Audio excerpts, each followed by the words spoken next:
Talo whantu telefola Radio Samoa i le nei tai au, usi mai alau whaafonga. Ua mō lia le na ia tau whaamata na te whasio tia le tamaitai pāle mia, Jacinda Ardern. O lea ta mātolu se fulu tau sango au kilani, e le o mawhaiona whae loa na suafa. Mana mō lia mai manukau i le aso lua o le vai aso tālu ai. O le aso wharaida le vai aso wa sola na wha moe tūla i ai luma o le wha msinonga whai tū mālo i manukau peitai, o manu angana le mawhai ai, e tū sama fola sanga mai lana lo ia. O le umamolia o lo ui nei fo iso esu enga tawa a fianga o lona mawhau. E le o le urua i taimile nei wa molia i se tasi, ona o whainga tau whaamata o whaia wha asanga i le taitai o le atunu. Talu mai ona ia no fo ia le tofinga pāle mia i paia inga so o lo iai. O lo tau fia pia nei lalo wa inga leo, le ua molia ta lia lona tula i lumol wha msinonga i le aso fitu o le masina fou.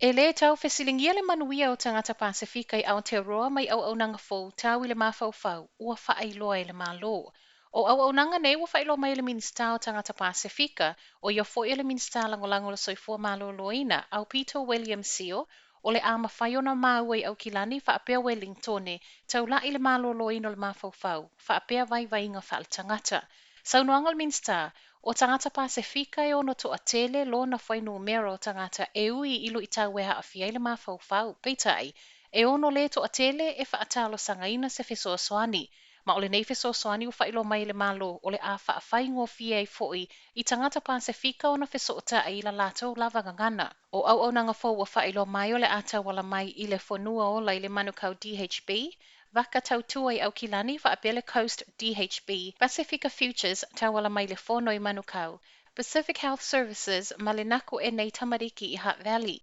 Silia ma le tolu wafe tangata i le tausanga o le a manuia i le nei polo kalame, ma e tusa ma le ono tesi ma le ono miliona le tau atoa, o lo o whaakona karate nai vaenga te itasi mtanga luengol soifua malo loina, o lo o tau wala mai ai.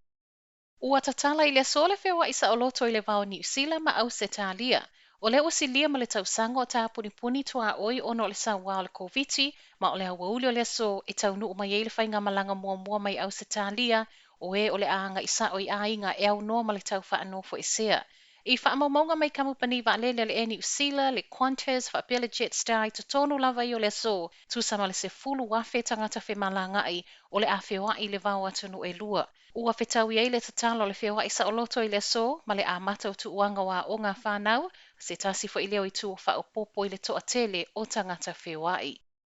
O lo so e nei le tamale ana māua i tu o le keli o le taawali au kilani saute. Tala TV tasi o lo ta wai e māua le ta māua le iloa seisi, wha atasi mamanu anga tu ngā ilo nao. Ua molia mai ai e leo se li ilua sun ma le fitu tau sanga i molianga o le wha o manua, ma tau mawhai e ave e sea wha na mai se tasi. O le waule le asato na i le ano o atuai leo i se tasi o whale o a inga i manurewa, ma ave e sea mai le ua molia, wha apea le o lo o wha ata o tolia ti ngā ina nei. Se talalata mai leo ana nafi, o lo o wha ata o tolia ti ngā ina pea le ua a fia le mauta ngase au kilani, ma e sila fia le e le ua wha amanu alia, le na wha au o lima ia te ia. Ona o lea e leo sa i liai e leo se isi e se wha atatau i le nei mata upu, ma o le so e tūla i eile ua molia i lumo le whaamsinonga wha i tū mālo i manukau. O le ua toso e se mai fo i whaatonunga leo le taawale na māwai leo lo ti ngā ina le keli, ma o lo o whaawau pea so e suenga. Tala wha ai o tae au, ua māua i so e suenga whai ai mea ai tu pepa pepe,